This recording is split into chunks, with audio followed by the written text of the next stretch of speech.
सुंदर प्रसंग जो बताया भगवान ने, बड़ा सुंदर संकेत दिया कि आवाज गजने लगाई लेकिन मुक्ति पहले ग्रह को मिली। तो गज रोने लगा, कहने लगा प्रभु आपका ध्यान मैंने किया, सुमिरन मैंने किया, आपको पुकारा मैंने, लेकिन मुक्ति पहले ग्रह को। बोले भाई मेरे भक्त को तो मुक्ति मिलनी निश्चित है, लेकिन जिसने मेरे भक्तों के ही पैर पकड़ लिए हों तो मैं पहले उसको मुक्ति देता हूं। यानी जो भगवान के नाम का जप करता है, यदि उसके भी अगर पैर पकड़ लिए तो समझ लो भगवान की स्तुति करने के समान काम कर लिया। तो पहले ग्रह पुकारा, बड़ा सुंदर संकेत है। और हमारे समाज में हमको भी इससे सीख लेनी चाहिए कि हमको भी संतों का दर्शन करना चाहिए, संतों का सम्मान करना चाहिए, संतों का चरणों का अनुरागी होना चाहिए। इस प्रकार दोनों को सद्गति प्रदान करना।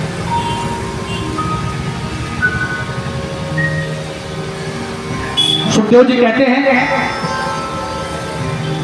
कि भगवान ने अब अगला अवतार लिया कच्छप के रूप में। बोले कच्छप अवतार की कथा भगवान विस्तार से बताइए। बोले सुनिए राजा। बोले एक बार देवताओं को अक्सर मत रहता था अपनी शक्ति का, अक्सर। लेकिन कभी कभी जब देवता दैत्य भी जब मौका पाते थे तो चढ़ाई करके देवताओं को भी नीचे गिरा देते थे। दैत्यों ने जब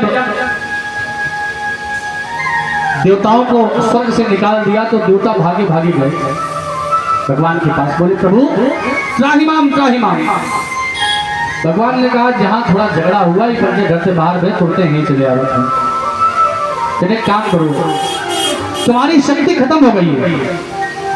तो बोले प्रभु कैसे आएगी? बोले समुद्र मंथन करो तो जो अमृत कलश निकलेगा उसको अमृत पीकर तुम लोग अमर हो जाओ। बोले प्रभु अमृत तो ठीक है, लेकिन समुद्र मंथन होगा कैसे? बोले छोटा मोटा समुद्र तो है नहीं, मंथन कैसे होगा? तो भगवान ने कहा मंदराचल पर्वत को लेकर आओ। मंदराचल पर्वत को लेकर आए। बोले मथानी तो मिल गई, लेकिन मथने के लिए रस्सा कहां से आ गया? फिर भगवान के पास गए। बोले भगवान रस्सा नहीं मिला, रस्सी नहीं मिल रही, कैसे भाएंगे, कैसे मथेंगे? तो बोले एक काम करो, पाताल लोग जाओ वासुकी के पास और वासुकी जी से जाकर कहो कि हमें आपका सहयोग चाहिए। वासुकी जी के पास गए, निवेदन किया, वासुकी जी तैयार हो गए। बोले लेकिन समस्या ये अकेले करे कैसे? बोले काम करो अपने दैत्यों को साथ में मिलाओ, भाइयों को। बोले वो कहां को आने वाले? बोले लोभ दो, लालच दो। लालच में हर व्यक्ति कोई काम करता है। देवता गए, बोले भैया प्रणाम। अब दैत्यों को देवता जब भैया लेके प्रणाम कहें तो कहें आज अच्छे हमारे भाई हमको याद है। बोले भैया कैसे आना हुआ? अरे भैया कहें बहुत बढ़िया प्रस्ताव लेके आए हैं, अगर तुम सुनो तो तुमको सुना। बोले बताओ। बोले हम लोग रोज लड़ते हैं, रोज झगड़ते हैं, क्यों ना कुछ ऐसा किया जाए कि समुद्र बंधन किया जाए, अमृत मिले, दोनों लोग पी ले, फिर रोज लड़ो, रोज झगड़ो, रोज एक दूसरे को खोपड़िया फोड़ो, लेकिन मरे कोई ना। दैत्य कह रहे सुझाव तो अच्छा है। बोले चलो। बोले कैसे मत जाए? बोले हमने सारी व्यवस्था कर ली, बस चलो। पहुंचे। अब भगवान ने सोचा कि वासुकी नाग के मुख की तरफ जो रहेगा उसको तो भैया जिसका प्रभाव झेलना पड़ेगा। तो भगवान ने कहा देवताओं एक काम करो, तुम लोग ऊंचे कुल के हो, तुम लोग मुख की तरफ जाओ। तो देवता कहते हमको ना बोल देते खानदान के है कि हम पीछे जाएंगे। हम भी अच्छे खासे खानदान के हैं, जो खानदान के नहीं है तो उन्हें खानदान के हूँ, तो अपने उनसे कुल के हैं, हमको इनसे छोटे नहीं हैं। तो बोला चल ठीक है, तुम ही बड़े बाप के बेटा। कभी कभी छोटे बन के रहने में फायदा है, और कभी कभी नहीं, हमेशा आप कहीं जाइए, सीना तान के जाइए, अकल के जाइए, आपको कुर्सी में नहीं मिलेगी। बने रहो, खड़े रहो, खलीफा बने हो, बने रहो, बने रहो। लेकिन अगर छोटे बन के जाइए, अच्छा आंधी आती है तो ये बताइए क्या घास फूस को, तुलसी के पेड़ों को कोई नुकसान होता है? नहीं। अपने जड़ से उखड़ते कौन से पेड़ हैं? जो बड़े होते हैं, विशाल होते हैं, है? छोटे बछड़ा पै पिए और बड़े घुस खाए। तो छोटे बछड़ों को दूध मिलता है पीने के लिए, और जब वही बछड़े बैल बन जाते हैं तो क्या मिलता है कि भूसा खाओ बहुत सूखा, कबो वहाँ चोकर चूनी मिल गया तो ठीक, नहीं तो जैसे मिल जाता ऐसा खाओ। तो छोटे बन के रहने में ज्यादा फायदा है। जब कहते हैं हाँ हमको तो छोटे बात के दिक्कत है, कहें भैया तुम नहीं आ गया, दैत्यों को समझा दिया तुम इधर ही। और शुरू हुआ, अब कोई मुंह खींचे, कोई पूंछ खींचे, और जब बहुत देर हो गई तो एक अंगड़ाई ली। जब अंगड़ाई ली तो वासुकी के मुख से भभका निकला, और जब भभका निकला तो क्या निकलेगा? विषय जिसकी तो भक्त है। तो सारे जितने दैत्य थे वो सब काले पड़ गए उस विषाग्नि के कारण, सांप के कारण। अब आपस में एक दूसरे को पूछने लगे, और बन लो बड़े बात के तरीका, और बन लो, कहीं छोटे बन के पूछ ले चलते हो ठीक रहता। बोले चलो कोनो बात नहीं, अमृत मिले तब लिया जाएगा। अब मंथन प्रारंभ हुआ, तो जब समुद्र मंथन हुआ तो मंथन में सबसे पहले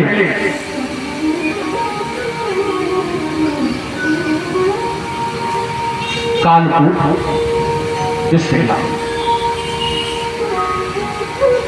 बोले विष का क्या होगा, कौन पिएगा? तो बोले भोलेनाथ को लाया जाए। भोलेनाथ के पास सब पहुंचे। भोलेनाथ ने माता से पूछा, ये लोग आए हैं कहते हैं जहर पीने के, कहते हैं क्या किया जाए? अब माता कैसे कहते कि पी लो? माता ने कहा जो जन निकल जाने कार्य हो प्रभु वही कीजिए। भोलेनाथ ने कहा यदि इस सत्य को बचाना है तो ये जहर पीना पड़ेगा। और जैसे ही पिया तो तुरंत याद आ गया कि हृदय में तो भगवान नाम है हमारे, अब ये विष पिए कैसे?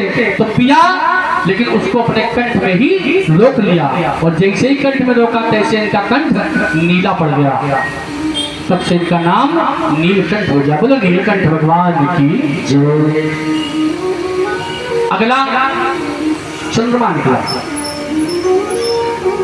चंद्रमा शीतलता देता है। बोले जहर पिया है तो गर्मी होगी, इसलिए शीतलता के लिए चंद्रमा दे दिया, तो उन्होंने अपने मस्तक पर धारण कर दिया।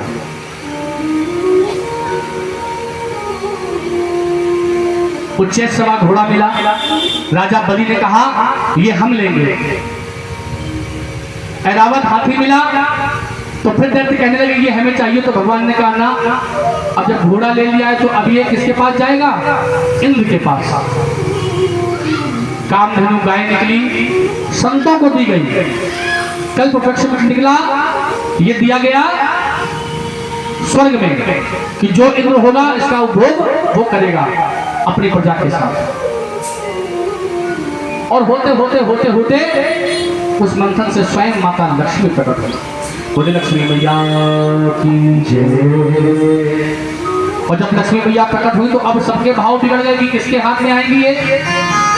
तो भगवान ने कहा एक काम करो भाई, लड़ो झगड़ो नहीं, ये निर्णय इन्हीं पर छोड़ दो, ये किसके साथ जाना चाहती है। ये जिसको वरमाला पहना देंगे उसी की हो गई। अब लक्ष्मी जी वरमाला लेके आगे बढ़े तो सबसे पहले दुर्वासा ऋषि बैठे थे। बोले वैसे तो ठीक है लेकिन गुस्सा नाक पे भरा है, बोले इनको छोड़ो।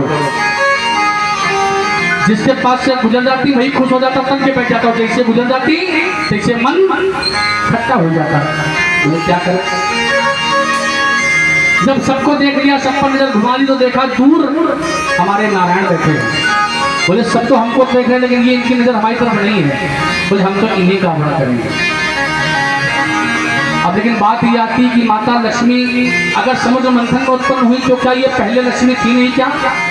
तो एक बार माता लक्ष्मी के मन में आया कि हम लोग का विवाह की वर्षगांठ मनाई जानी चाहिए। तो भगवान ने कहा जब विवाह हुए तब तो वर्षगांठ हुए, तो एक काम करो प्रभु, कुछ तो युक्ति निकालो। तो भगवान ने कहा जब समुद्र मंथन होगा, उसी समुद्र मंथन में तुम वरमाला हमको पहना देना, हम तुमको वरण कर लेंगे और वही हमारा वैवाहिक दिवस मनाया जाएगा। और दिन कौन सा है? कार्तिक मास शुक्ल पक्ष की अमावस्या, जिसे हम दीपावली का दिन कहते हैं। भगवान श्री लक्ष्मी नारायण का विवाह का शुभ दिन है वो। बोलो लक्ष्मी नारायण भगवान की जय। अब इसके बाद निकला भगवान धन्वंतरी जी स्वयं प्रकट हुए अमृत कलश लेकर, और अमृत कलश जैसे लेकर निकले, जैसे रखा वैसे दैत्य लेकर भाग गए। बेईमानी की आदत, भाग गए। देवता रोने लगे, भगवान ने कहा लो ना, तुमको अमृत पीने को मिलेगा। भगवान वहां से अंतर ध्यान हो गए और दैत्यों के स्थान पर पहुंचे, सब आपस में झगड़ा कर रहे थे। भगवान ने मोहिनी रूप मोहिनी अवतार धारण किया, और जब वहां पहुंचे तो जैसे ही इस सुंदर से स्वरूप वाली स्त्री को देखा, मोहिनी मूर्त को देखा, तो सारे देवताओं का ध्यान अमृत कलश से हट गया। बोले हे देवी आप कौन हो? बोले हम कौन है ये तो छोड़ो, पहले आप ये बताओ कि आप लोग कौन हो और झगड़ा क्यों कर रहे हो? तो बोले हम कश्यप ऋषि की संतान हैं। बोले धिक्कार है ऐसे पुत्रों पर कि जो कश्यप जी का नाम खराब कर रहे हैं। बोले किस बात का झगड़ा है? बोले समुद्र मंथन में अमृत कलश निकला है, समझ में नहीं आ रहा कौन पिए, कैसे पिए, किसको पहले मिले। बोले काम करो देवी तुम ही पिला दो। भगवान ने कहा पराई स्त्री पर कभी भरोसा नहीं करना चाहिए। क्या तुमको मेरा स्वरूप पता है? क्या तुमको मेरा स्वभाव पता है? कहीं ऐसा ना हो कि मैं ये खुद ही पी लूं। तो किसी पराई स्त्री पर भरोसा मत करो। दैत्य समझे ये स्त्री सही कह रही है और ये ईमानदार है, सच्ची है, अब तो इसी के हाथ से पिया जाए। बोले ठीक है हम तुमको पिलाएंगे, लेकिन एक शर्त है, अगर बांटने में बंटवारे में थोड़ा कम ज्यादा हो जाए तो हमारे ऊपर दोष न लगाना। बोले वो हम समझ लेंगे, तुम परेशान ना हो, हम इतने को गिरे खानदान के नहीं कि आपस धर्म में लाते हैं। कितने में देवता भी आ गया। भगवान ने पूछा ये कौन है? बोले ये हमारे सौतेले भाई हैं, इनको भी हिस्सा चाहिए इसी में। तो मोहिनी भगवान ने धीरे से कहा दैत्यों सुनो, इस अमृत कलश में अमृत का गाढ़ा गाढ़ा हिस्सा नीचे है और पानी पानी ऊपर आ गया है। अगर तुम कहो तो ये पानी पानी पहले देवताओं को पिला दे, फिर गाढ़ा गाढ़ा तुम्हें मिल जाए। जैसे बोले हाँ ठीक यही कर। अब एक एक करके देवताओं को पिलाना शुरू किया। एक स्वरभानु नाम का राक्षस सूर्य और चंद्रमा के बीच में लाइन में खड़ा हो गया। भगवान ने जैसे पिलाया तैसे सूर्य चंद्रमा टोक दिया। भगवान ये असली वाला देवता नहीं तो नकली है। तो भगवान ने उसका सर धड़ से अलग कर दिया, और जब सर धड़ से अलग कर दिया तो यही बात में राहु और केतु बने। और नहीं स्वरभानु नामक राक्षस ही अमृत पी के राहु और केतु के रूप में अमर हो गया। अब धीरे से शंका हो गई और भगवान ध्यान का ध्यान हो गया और देवता ही भाग लिए। अब एक राक्षस कहने लगा, एक दैत्य कहने लगा कि देखा वो भाग गई। बोले भाग गई नहीं, भाग गया। बोले मतलब? बोले ये विष्णु है छलिया, जिसने हम सब लोगों को आज भी छल दिया। और देवताओं ने अमृत पिया और अमृत पीकर शक्तिशाली हो गए और फिर से स्वर्ग पर अधिकार प्राप्त कर लिया और दैत्यों को सबको मार दिया। लेकिन शुक्लाचार्य जी ने अपने तपोबल से समस्त दैत्यों को फिर से जीवित किया और कहा कि जाओ तुम लोग यज्ञ करो। यज्ञ प्रारंभ किया, लेकिन यज्ञ प्रारंभ करने के साथ साथ ये भी कहा कि ब्राह्मणों की पूजा करो। बोले ब्राह्मण भक्त है वो विष्णु, और ब्राह्मणों की पूजा करोगे तो विष्णु तुम्हें वरदान देने अवश्य आएगा। शुक्लाचार्य ने जब ऐसा कहा तो ब्राह्मणों की पूजा हर प्रकार से, ब्राह्मण तो वैसे भी जरा से में खुश हो जाते हैं। ब्राह्मणों को खुश करने के लिए बहुत ज्यादा करने की आवश्यकता नहीं है। ब्राह्मणों का हृदय, संतों का हृदय वैसे भी कहा गया है कि ब्राह्मणों को संतों की संज्ञा दी गई है पुराणों में कि पूजे ही विप्र सकल गुण ही सदैव पूजनीय होता है ब्राह्मण। अगर ब्राह्मण पतित भी है तब भी वो पूज्य है, उसका कभी भी अपमान नहीं करना चाहिए और ब्राह्मण को कभी भी मारना नहीं चाहिए। आप कैसे भी ब्राह्मण को यदि मारते हो तो ब्रह्म हत्या लगने निश्चित है। ब्राह्मणों की सेवा करो। और दैत्यों ने जब ब्राह्मणों की सेवा करना शुरू किया तो ब्राह्मणों ने आशीर्वाद दिया, एक दिव्य रथ दिया, बोले इस दिव्य रथ पर सवार हो जाओ और जहां जाओगे तुम्हारी कभी हार नहीं होगी। अब तो देवताओं पर हमला बोल दिया और पुनः देवलोक पर विजय प्राप्त कर लिया। अब देवलोक भाग गए। राजा बलि ने आक्रमण किया तो गुरु बृहस्पति ने कहा कि देवताओं, इस समय राजा बलि के चक्कर संसार में लेने वाला कोई नहीं है, यहाँ से इस समय अलग हो जाओ। जब समय आएगा तो फिर शक्ति वापस आएगी और फिर देवलोक को प्राप्त करना। चले गए। इधर आदिति माता रोने लगी, भगवान से कहने लगी, अपने पति से कश्यप ऋषि से, कि हमारे पुत्र सभी दर बदर भटक रहे हैं, ये कैसी लीला है आपकी। महात्मा ने कहा कि प्रभु का ध्यान करो तो सब ठीक होगा। आदित्य माता ने भगवान के स्वरूप का ध्यान किया। उनके घर में भगवान ने वामन भगवान के रूप में अवतार दिया। बोली वामन भगवान की जय। वामन भगवान जब बड़े हुए, किशोरावस्था, बाल्यावस्था से किशोरावस्था को आने लगे, उनका यज्ञोपवीत हुआ। बृहस्पति गुरु ने उन्हें दीक्षा दी और कहा कि जाओ भिक्षा मांग कर लेकर आओ। और जब भिक्षा मांगने गए तो जहां से जो मिला वो लेकर आ गए। तो गुरु बृहस्पति ने कहा कि इतनी भिक्षा से काम नहीं चलेगा। बोले फिर? बोले राजा बलि यज्ञ कर रहा है, शतक्रतु। शतक्रतु यज्ञ होता है, जो 100 यज्ञ करता है वही इंद्र बनने का अधिकारी, 100 यज्ञ करने पड़ते हैं, शतक्रतु कहते हैं इंद्र को। बोले राजा बलि यज्ञ करना है, जाकर 3 लोग की संपदा मांग कर आओ। आज राजा बलि यज्ञ कर रहे हैं और उनके ही दरबार में बालक स्वरूप भगवान वामन अवतार में पहुंचे। किसी ने सूचना दी तो राजा बलि निकल कर बाहर आए। महाराज को प्रणाम किया, हे ब्राह्मण देवता, आपका आगमन हमारे द्वार पर हुआ है, मैं तो आपका दर्शन पाकर धन्य हो गया। वामन भगवान कहने लगे, मैंने तुम्हारा बहुत नाम सुना है और तुम्हारी ख्याति सुनकर तुम्हारे दर्शन करने को चला आया, अपने आप को रोक नहीं पाया। भगवान ने जब इतना कहा तो राजा बलि ने कहा है कि आप यदि मेरे आए हो तो कुछ मांगो।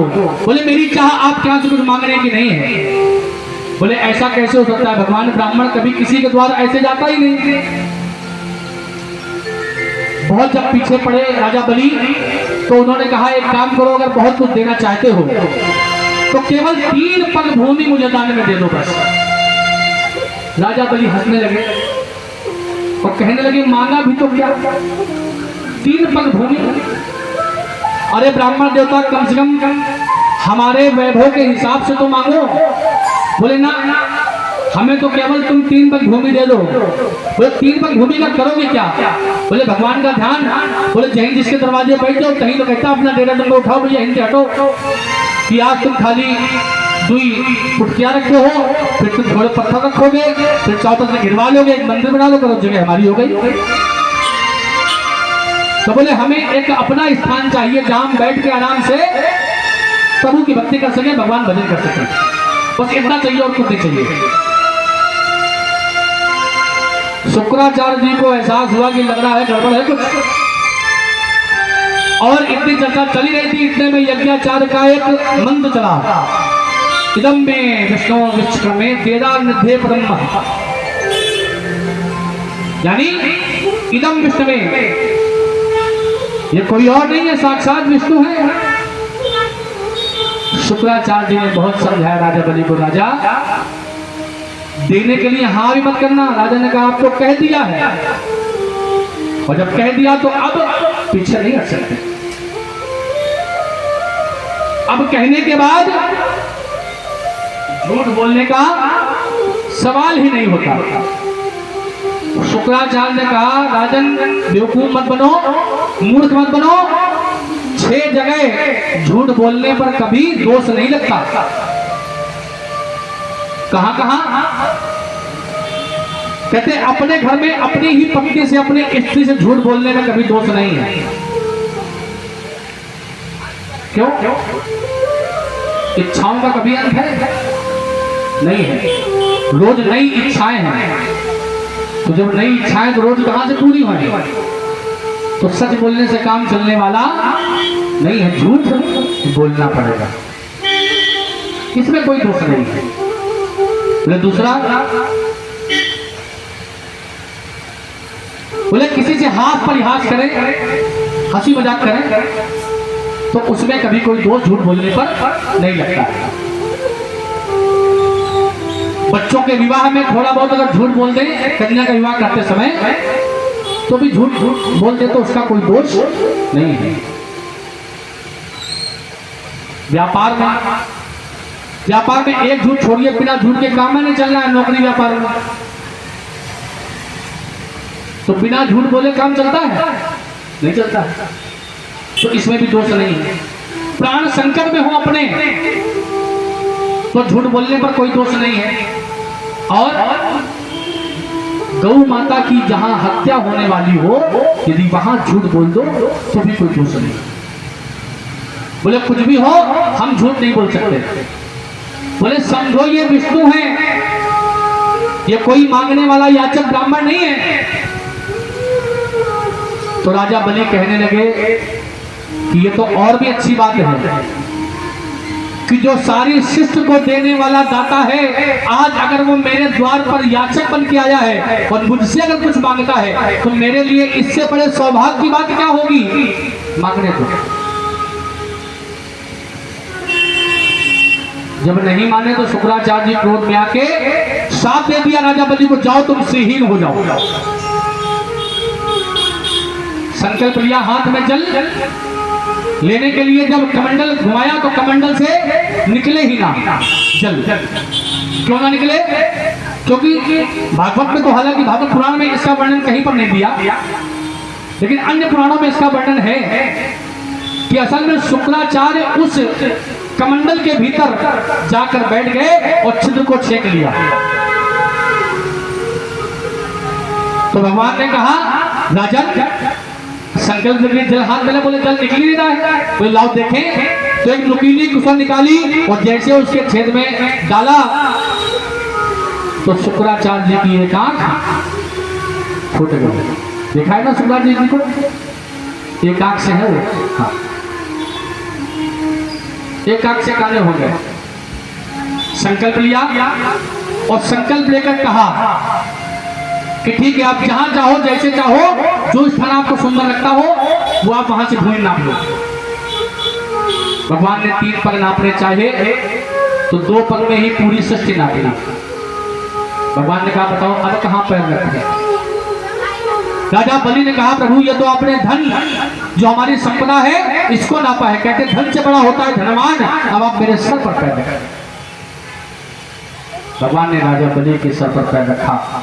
अब सर पर पैर रखने का अर्थ मतलब सदगति। बोले तुमको इंद्र का राज्य मिलेगा, लेकिन जब तक इंद्र का राज्य नहीं मिलता तुमको, क्योंकि इंद्र का स्थान मिलने के लिए भाई एक मनवंतर राज्य करता है इंद्र। जब मनवंतर पूरा होगा तभी तो आगे दूसरा इंद्र आएगा। इस समय के जो इंद्र हैं उनका नाम है पुरंदर, उनकी पत्नी का नाम है शची। हम लोग कहते हैं ना पूजन में शची पुरंदराभ्याम नमः। तो इस समय के जो इंद्र हैं वो पुरंदर भगवान है, शची और पुरंदर।